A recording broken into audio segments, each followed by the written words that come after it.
Hello, everyone, and welcome to Chiquis and Chill, and happy first Monday of February, you guys. Oh my goodness, it's already February. Anywho, so today we're going to be answering questions from our listeners. I was answering questions at our first live event with my Cultura, and some of you were there and some of you were streaming, and a lot of people sent questions. So we have them here. And I wasn't able to get to all of them that day, so that's what we're going to do today on Chiquis and Chill. Okay, we're going to be answering questions. So let's just get started. I'm just going to pull one out, right? Let's do this. Here we go. These are real questions, by the way, you guys. These are real questions from listeners. You guys sent them in.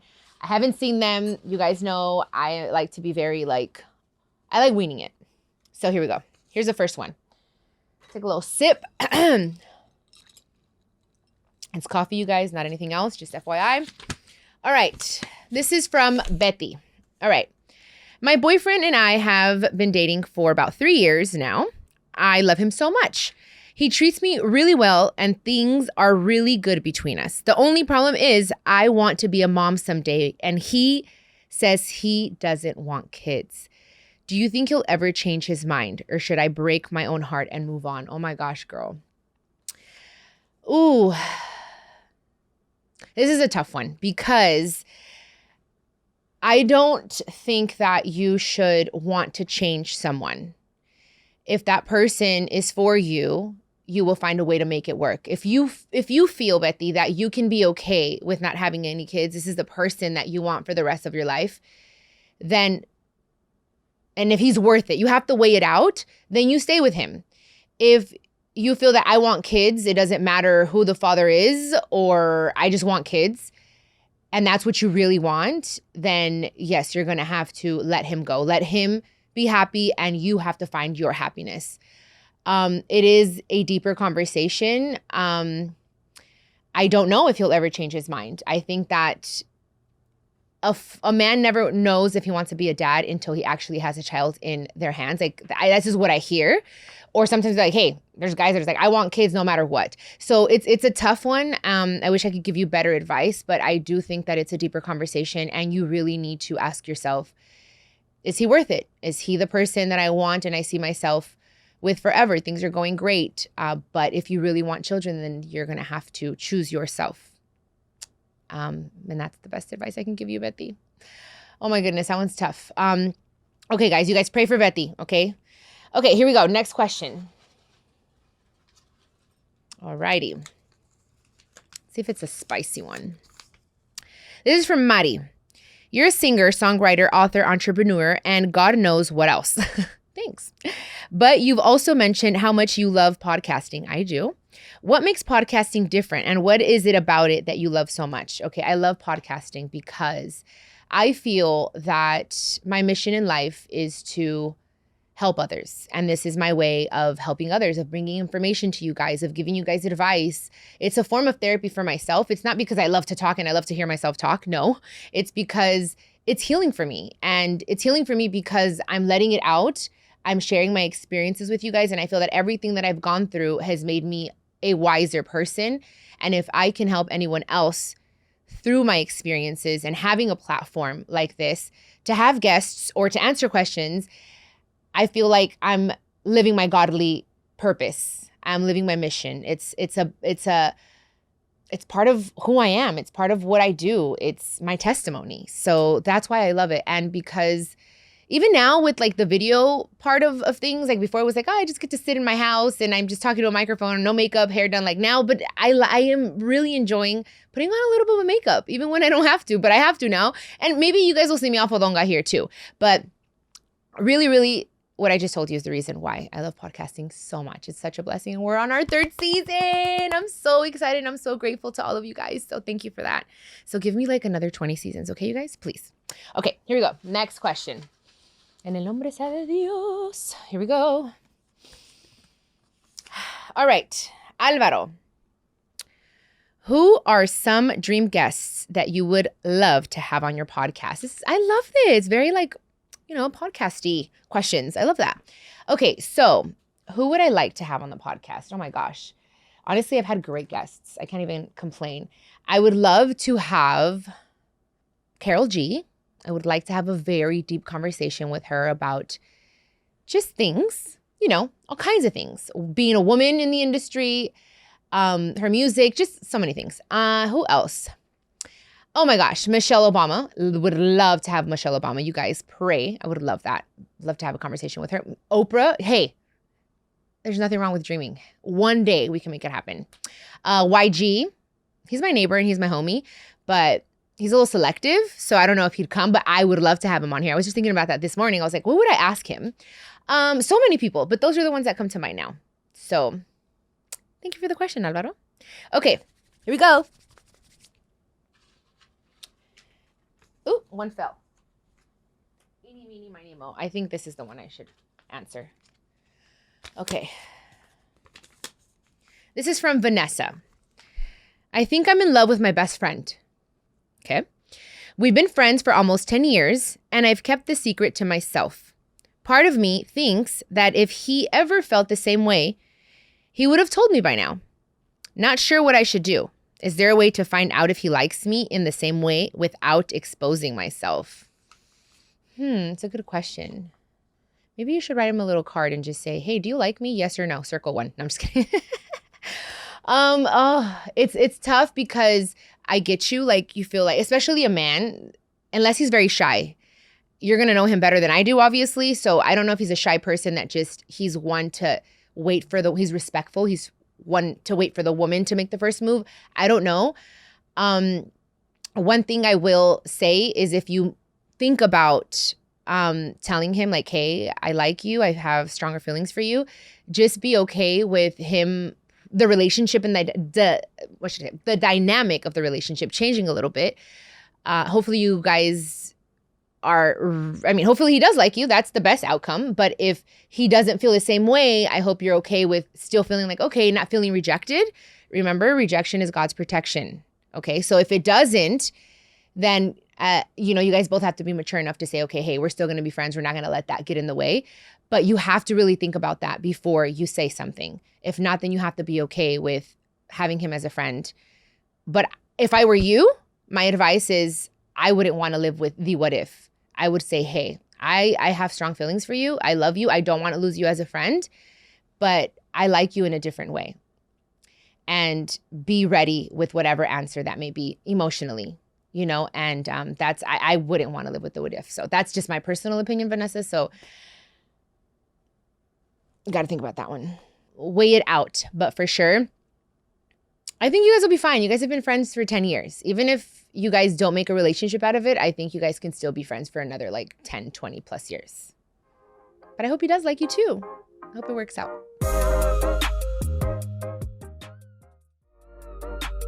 Okay, here we go. Next question.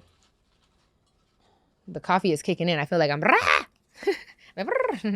Okay, here we go. From Mariana. This is a short, sweet one. Let's see. How do you deal with jealousy from friends? Ooh. I don't think I have any jealous friends, to be honest. How did I deal with it when I was younger? Because that, I think, exists more when you're younger. When you're a mature, especially woman, I don't have jealous friends. You know what I mean? It's like we support each other, we celebrate each other, we support each other. That's how it should be. If they're jealous of you, I don't think they should be your friends.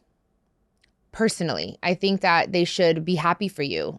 I don't know what they're jealous about, but I wouldn't deal with it. I would just say, you know what? You're messing up my vibe. You're screwing it up. Girl, peace. Love you, but I'm gonna love you from far away, because jealousy brings nothing but just nastiness. It brings out the worst in people. So I personally wouldn't deal with it at all. That's my personal opinion. And yeah, thank goodness I don't have any jealous friends. Thank God.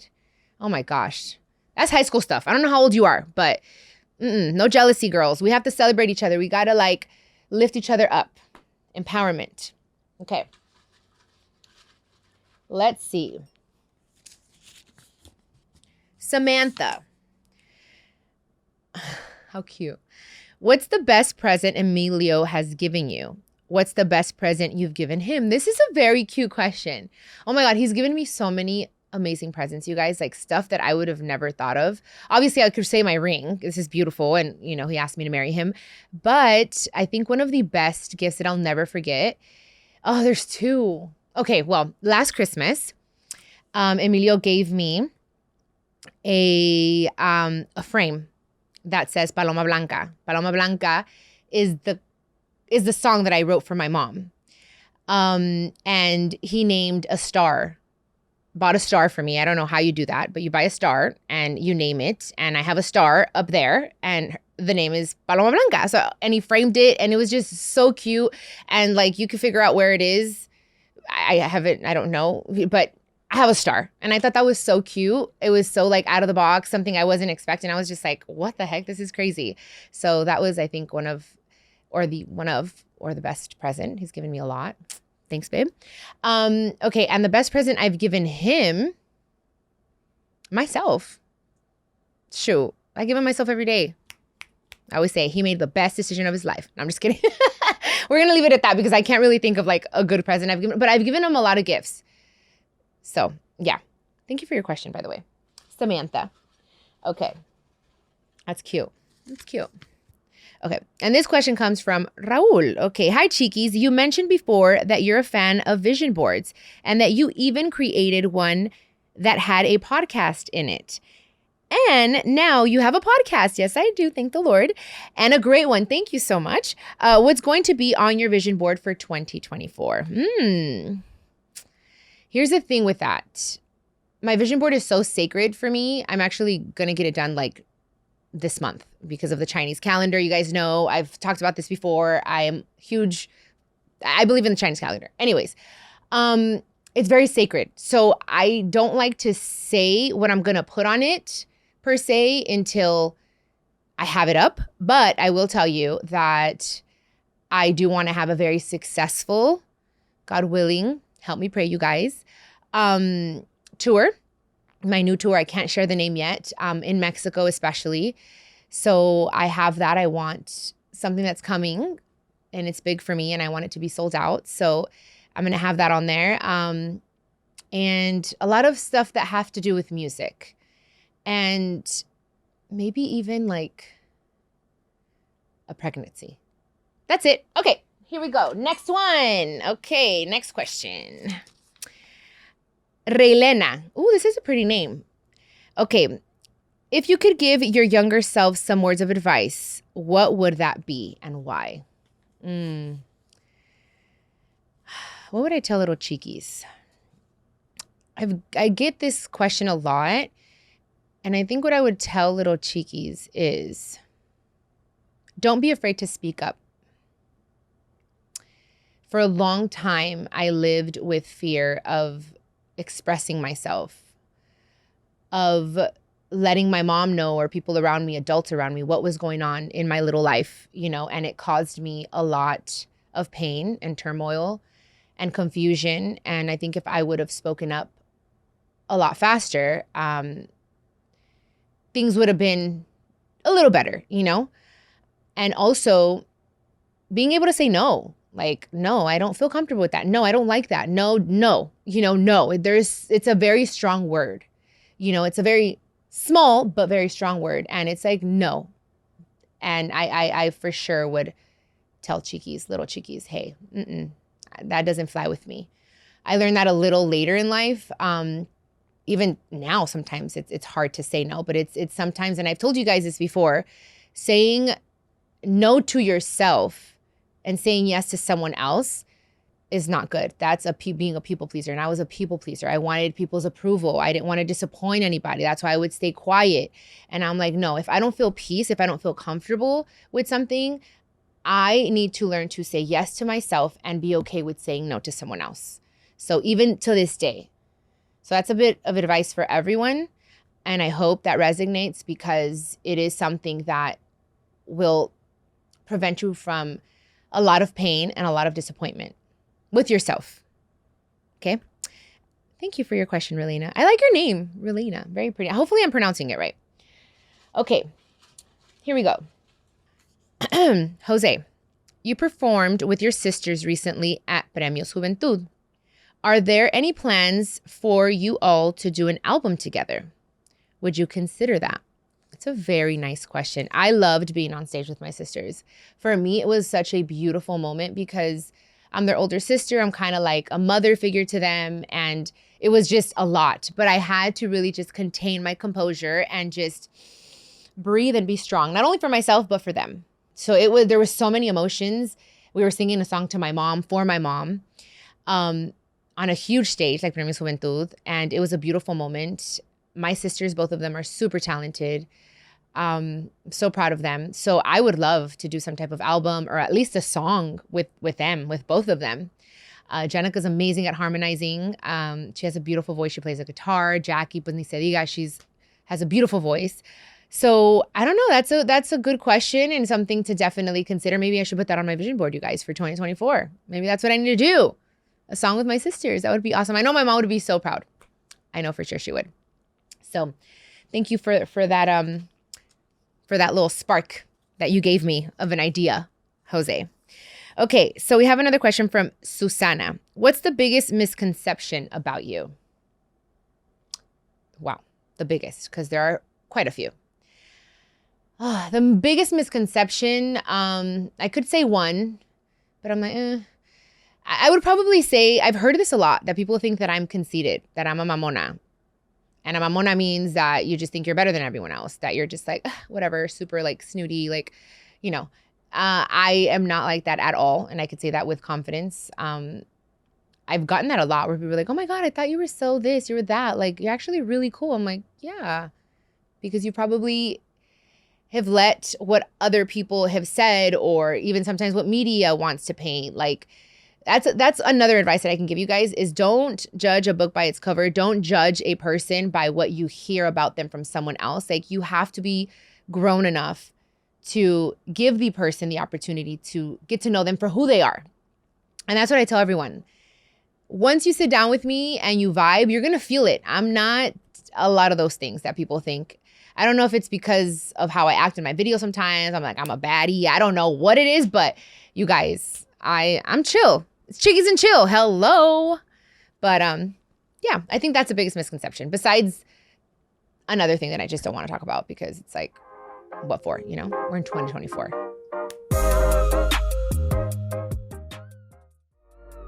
Okay, here we go. Oh, I like this one. Let's see. Cute little short one. Let's see. From Brenda. If you were to do the story of your life, what actress would you like to play you and why? Who would play Emilio? Oh my God, I was just asked this question yesterday. Yes, yesterday by my hairstylist. Honestly, I don't know, you guys. I don't know who would play me. My makeup artist, Jessica, said Araceli Arambula. She said that, you know, she's like, I think she would play, you know, you very well. But I don't, honestly, that's a very good question. And I'm going to owe you that one. And who would play Emilio? I have no clue. I usually have a lot to say and I don't even know. I got to think about it. I need someone that speaks both Spanish and English. That's super important to me. Like, really, for it to be as authentic as possible to who I really am. And for them to, yeah, resemble me, of course, in some way. But I don't know. This is a good question. Oh my gosh. I'll get back to you on this one, okay? I'll get back to you on this one. Thank you, Brenda. Okay, so here we go. Another question. Carly, do you and your friends split the bill when you go out to dinner? Or does everyone take turns picking up the tab? This is constantly an issue between me and my friends, and so I want to know how you handle this. This is a very good question. I'm going to tell you. When I was younger, I was always the one that picked up the bill. And again, I was a people pleaser. Remember that whole people pleaser? Didn't want to disappoint, wanted people's approval. It was kind of like, let me buy your friendship in a way. I wasn't trying to do that, but I was doing that. And I just I'm a giver. That's one of my love languages is like I give and I want to give. I love to give. That's the way I show you my love. And I realized that in a friendship, everything should be very fair. So now when I go to dinner, my friends, my current friends, my real friends that I can count right here in one hand, we split the bill. Or sometimes I'll pay and then the next time they'll pay. It's a very mature, very like reciprocated type of friendship, both or all of them, should I say. But before I was the one that would pick up the bill and I just started realizing that those weren't the type of friends that I wanted and that I wasn't too sure if they were in my life for that reason. I didn't like how I was feeling. So those friends are no longer in my life, and I'm happy about that. But now I'm good with saying, yes, we all split the bill, and it feels good. So that's how it should be. And if you want to give someone a gift, then you let them know, hey, I'm taking you to dinner. I'm buying. But if you're going to dinner, you guys should split it or treat each other, but it should be even balance, you know? So Carly, if you're feeling uncomfortable, it's for a reason. That means you don't have peace with that. So you gotta watch that because your soul, your gut is telling you something. Okay, so before we move on, let's see how many questions we've answered so far. 1, 2, 3, 4, 5, 6, 7, 8, 9, 10, 11, 12. Okay, let's do 2 more questions. 12 questions, and we're going to do a total of 14. Here we go. Not me trying to avoid the big ones because I've always had that thing. I don't know if I've ever told you guys on Chiquis and Chill on the podcast that one time I was always very afraid to read in front of the classroom. I was in 5th grade. And I would always get nervous. I'm like, oh my gosh, please, I hope they don't answer. I hope the teacher just ignores me. And I would just try to hide. And of course, Janie, because that was my name before, Janie, not Janae, I'll tell you guys it's a whole other story. Janie, come and read. So I go up there and I'm reading the paragraph. And I'll never forget, I said island. I said island, you guys. And the whole freaking class laughed at me. So since then, it's like, I get really nervous to read. I can talk all day, but to read, I get like, I don't know, it's weird. So anywho, besides, you know, I was a little, school was hard for me the first years. So anyways, that was just a little side question. That's just a little side story. Okay, so this is from Michelle. I'm 18 years old and I'm struggling with body confidence. I feel like I can't live up to all the IG models. Oh my gosh. I want to get healthy and change my mindset. Do you have any advice? First of all, baby, you're 18 years old. Your body is still changing, is still developing. Be patient, be compassionate with yourself, okay? We don't stop developing until we're about 25 as women. So remember that, okay? The first thing you have to do is stop comparing yourself, okay? What you see on IG, 95% of the time, I'm telling you, 95%, maybe 90% of the time, it's not real. It's all a facade. There's a lot of editing. There's a lot of Photoshop. There's a lot of, and that's fine. Facetune, all that stuff. A lot of it isn't real, especially what you see on magazines. Like, I get you because I felt the same way. I was like, I want to look like the girls on TV. I want to look like this. The truth is you need to learn to love yourself for who you are. And if you want to improve your physique, then work out, okay? Then eat healthy, then make healthier choices. Say, I want to change my lifestyle. I want to feel good. And that's where you got to start, especially with your nutrition. Like, it's like you want to feel your body. You want to feel good. You want to have energy. That means you need to eat better, you know, and working out helps so much mentally, emotionally, of course, physically. So stop comparing yourself. That is the first thing that you have to do. And in the society that we live in, you guys, I know it's hard because it's like you see like what goes on Instagram and their perfect lives and this and this and that. Like, we all have issues. We all have things that we're working through. People only show you what they want to show you on Instagram. That's the truth. You don't know what's really happening. So don't go based off of that. You know, just here, always remember, this is where true beauty comes from. Your heart, your intentions, what you think, what you feel for other people, what you want for the world. Focus on that. You're so young and I get it, but you can't compare yourself. It's the worst thing that we can do. Believe me, I'm telling you. So I'm sending you a big hug. I'm sending you a big, big hug, Michelle. Okay, our last question, you guys. Our last question. I avoided the big one again. Okay, here we go. Georgina, as you get closer to turning 40, what's on your list? I don't want to answer this one. I'm just kidding. 40? Who's turning 40, girl? Just kidding. Okay, fine. I'll answer it, Georgina. Okay, as you get closer to turning 40, what's on your list of things to do? Are there special places you want to travel to? What are you looking forward to? Okay, so first of all, I can't believe I'm going to turn 40. I don't know when. Richard is probably going to be very upset that we added this because he doesn't want anyone to know my age. But the truth is, I'm very proud of my age. I'm very proud of everything that I've accomplished. It took me a long time because sometimes I say my age out loud and I'm like, what? When? How did that happen? Because I feel so young. But then again, I like to stay young. I like to do things that make me happy. Like, I'm always doing anything and everything I can to heal my inner child and to satisfy her and make her happy and go to Disneyland and wear little ears. And it's not because I don't want to grow up. It's just that's how I feel, you know? I actually probably want to have my 40th birthday at Chuck E. Cheese, to be honest. Like, I've thought about that. So that's one of my plans. Okay. I need to possibly, I don't know, God, maybe I'm going to be a mother. Maybe I'm not. I don't know. I want to move to Hawaii. That's another thing that I want to do. I want to open a taco shop in Hawaii. I won't tell you guys what island because I might want to just get away. I don't know. There's so much that I still want to accomplish, but I'm not afraid of it anymore. Now I'm like, you know what? It's okay. It's a beautiful thing to age gracefully, to accept it. And I thank God that I was able to, and I have been able to accomplish so much. So this is a very good question. So I want to go to Hawaii. I want to go to Paris. I've never been to Paris, you guys. I want to go to Jamaica. I want to travel the world. That's for sure. I think I just want to be able to make enough money to say, I'm leaving for an entire year and I'm just going to go travel and see the world. So I think that's one of the things that I want to do for sure. So thank you for your question, Georgina. And you guys, thank you all for your questions. I wasn't able to obviously get to all of them, but I am very grateful that we're able to have Chiquis and Chill and Dear Chiquis and answer these questions. And thank you guys for trusting me to answer the questions. I always give you guys my best advice from the bottom of my heart. I will give you guys advice like I'm telling one of my sisters or one of my friends. You know, I want the best for you guys. So thank you so much for listening, for watching Chiquis and Chill, and I will catch you on the next episode, okay? And salud. Cheers to February. This is a production of iHeartRadio and My Cultura Podcast Network. Follow us on Instagram at My Cultura Podcasts and follow me, Chiquis, that's CHIQUIS. For more podcasts, visit the iHeartRadio app, Apple Podcasts, or wherever you listen to your favorite shows.